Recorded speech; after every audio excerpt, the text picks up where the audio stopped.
रात के करीब 11 बज रहे थे। सड़क पर इक्का दुक्का गाड़ियां चल रही थी। अपनी नाइट शिफ्ट खत्म करके शीला और निकिता बस स्टॉप पर खड़ी थी। आज तो हमें बहुत देर हो गई। पता नहीं घर जाने के लिए हमें कोई साधन मिलेगा भी या नहीं। अगर कोई साधन नहीं मिला तो कहीं रात इसी बस स्टॉप पर ना बितानी पड़े। अपनी काली जुबान बंद कर, जब देखो तब उल्टी बातें ही करती है। अरे कुछ देर रुक जाना, कुछ ना कुछ मिल ही जाएगा। लेकिन काफी देर तक इंतजार करने के बाद भी उन्हें कोई बस नहीं मिलती। धीरे धीरे समय के साथ साथ सड़क पर चलने वाली गाड़ियों का दिखना भी बंद हो जाता है। अरे ये देख, अब तो सड़क पर एक भी गाड़ी नहीं दिख रही। दूर दूर तक गाड़ी और किसी इंसान का नामो निशान नहीं है। एक काम करते हैं, वापस अपने ऑफिस चलते हैं। हम दोनों आज रात वहीं गुजार लेंगे। देख, तुझे अच्छी तरह पता है 10 बजे के बाद चौकीदार ऑफिस के मेन गेट पर ताला लगाकर अपने घर चला जाता है। ऑफिस जाने का कोई फायदा नहीं है। इस सुनसान सड़क को देख मुझे बहुत घबराहट हो रही है। एक काम करना, उसी चौकीदार के घर चलते हैं। वो भी तो परिवार वाला है। हम बेफिक्र होकर आज रात उसके घर पर रुक सकते हैं। अरे पागल, चौकीदार 10 बाई 10 की खोली में रहता है। उसके 4 बच्चे हैं। भला वो हमें अपने घर में कौन सी जगह देगा। अब तू ना ये बेकार की बातें बंद कर और चुपचाप खड़ी रह। शायद कोई लिफ्ट ही मिल जाए। फिर काफी देर इंतजार करने के बाद आखिरकार एक नीले रंग की बस उनके सामने आकर रुकती है। बस का दरवाजा खोल कंडक्टर उन दोनों से कहता है, कहिए कहाँ जाना है आप दोनों को? देखिए मेरी पूरी बस खाली पड़ी है। मैं आप दोनों को आपके ठिकाने पर छोड़ दूंगा।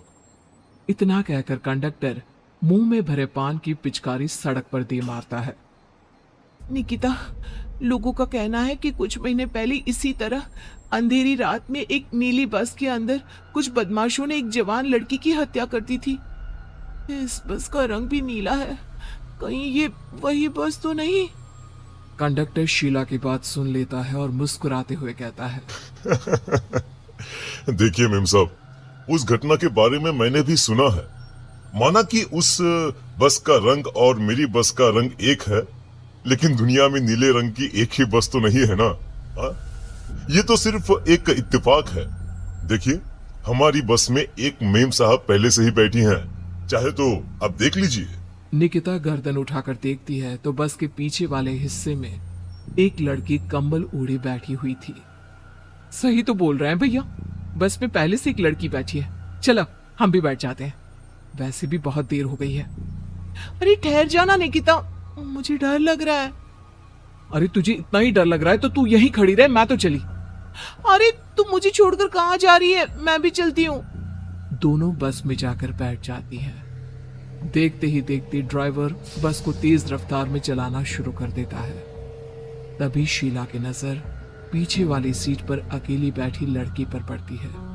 उस लड़की की लाल आंखें और उसका आधा जला हुआ चेहरा देखकर शीला घबरा जाती है। सुन निकिता, हमारे पीछे जो लड़की बैठी है ना, उसकी आंखें एकदम खून की तरह लाल और चेहरा किसी चुड़ैल की तरह डरावना दिख रहा है। अरे छोड़ ना, कौन कैसा दिखता है?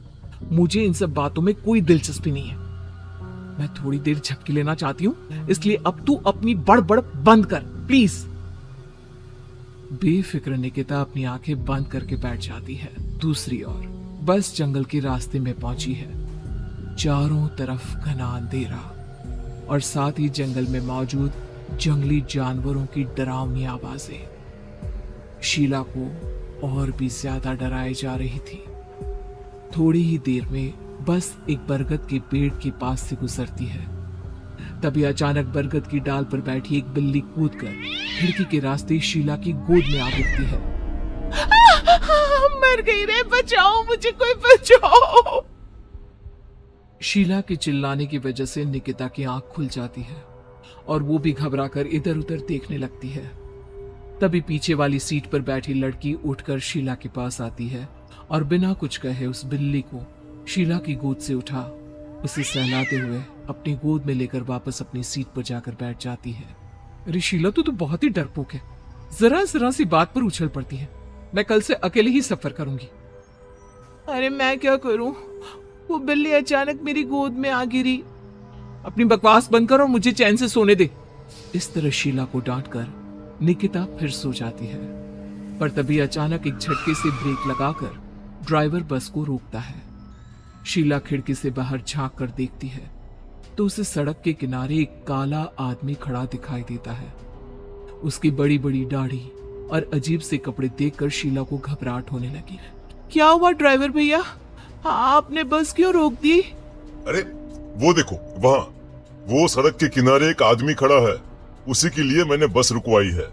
शीला निकिता को धक्का देकर नींद से जगाती है। अरे अब क्या हुआ? वो देख, सड़क किनारे कितना डरावना आदमी है। उसका अजीबोगरीब हुलिया देखकर लगता है जैसे कोई शैतान खड़ा हो। अब शीला की तरह निकिता भी उस आदमी को देखकर थोड़ा डरने लगती है। कंडक्टर, क्या तुम उस आदमी को बस में चढ़ाने वाले हो? उसे देखकर हमें डर लग रहा है, उसे बस में मत चढ़ाओ। अरे डरने की कोई बात नहीं है मेम साहब, ये आदमी जंगल के पीछे वाले गांव में रहता है। ये रोज इसी वक्त मेरी बस में बैठकर पड़ोस वाले गांव में जाता है। और वैसे भी ये बेचारा गूंगा है। अगर आप लोगों को डर लगता है तो मैं इसे ड्राइवर के बगल में बिठा देता हूँ। ओह अच्छा, ठीक है।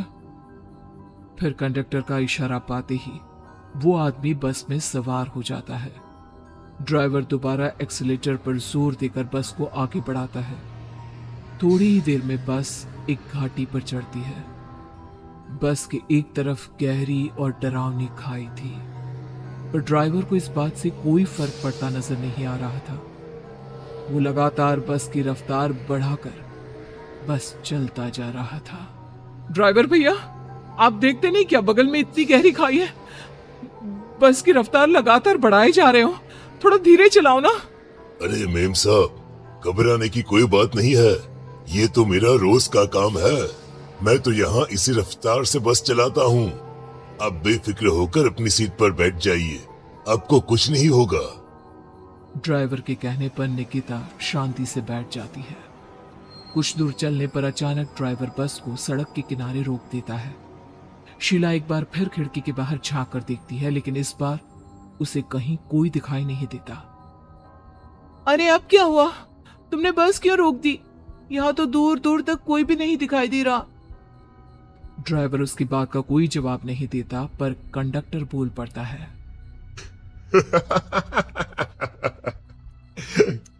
ये हमारी फेवरेट जगह है, हम अपने सारे अच्छे काम यहीं पर करते हैं।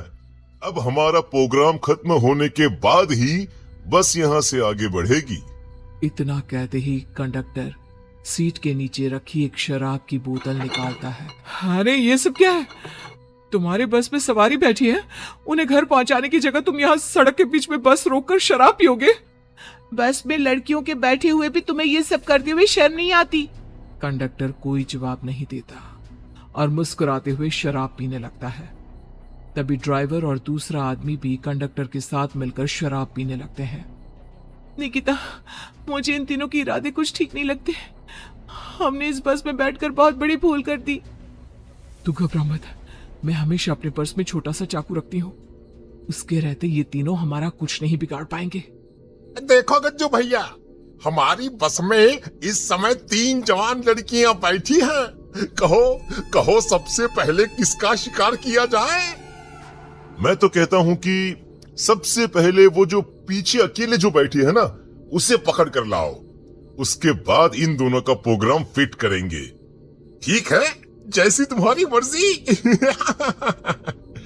अब वो आदमी पीछे वाली सीट पर बैठी लड़की के पास पहुंचकर उसका हाथ पकड़ लेता है, लेकिन तभी अचानक उस लड़की की आंखें जरूरत से ज्यादा बड़ी और लाल होने लगती है। उसका चेहरा गुस्से से लाल और उसके मुंह से नुकीले दांत दिखने लगते हैं। अरे अरे अरे ये क्या? ये लड़की अचानक इतनी खतरनाक कैसे बन रही है? इतने में वो लड़की उस आदमी को उठाकर वहीं सीट पर पटक देती है। मुझे आग लगाएगा, तेरी इतनी हिम्मत! जोर से चीखते हुए वो लड़की उस आदमी पर हमला कर देती है और पल भर में ही उस आदमी का काम तमाम हो जाता है। ये देख ड्राइवर और कंडक्टर के होश उड़ जाते हैं। इतने में ड्राइवर अपनी जान बचाने के लिए तुरंत बस से बाहर कूद जाता है, पर तभी बस के पीछे की तरफ से तेजी से आ रहा एक ट्रक उसे कुचल कर चला जाता है। एक ही पल में अपने दोनों साथियों की मौत देख अब कंडक्टर के हाथ पैर कांपने लगते हैं। ये सब देख निकिता और शीला के भी होश उड़ जाते हैं। वो चुपचाप अपनी सीट पर ही छुप कर बैठी रहती हैं। अरे अरे कौन हो तुम और तुम इतनी भयानक कैसे बन गई? अब वो लड़की गुस्से में गुर्राते हुए कंडक्टर का गला पकड़ लेती है। इतनी जल्दी मुझे भूल गए? कुछ महीनों पहले तुम तीनों ने बड़ी बेरहमी से मेरी हत्या की थी और फिर शहर छोड़कर भाग गए। कई दिनों से मैं तुम तीनों के इंतजार में भटक रही थी। आज जाकर मेरा बदला पूरा होगा। अब तू भी अपने साथियों की तरह जहन्नम पहुंच जाएगा। अब वो लड़की कंडक्टर को उठाकर बस के पास मौजूद खाई में फेंक देती है। कंडक्टर एक बड़े पत्थर से जा टकराता है और उसकी भी मृत्यु हो जाती है। दूसरी तरफ ये सारा नजारा देख शीला और निकिता बेहोश हो जाती है। अगली सुबह जब उन दोनों को होश आता है तो वो अपने आप को एक सरकारी अस्पताल में पाती है।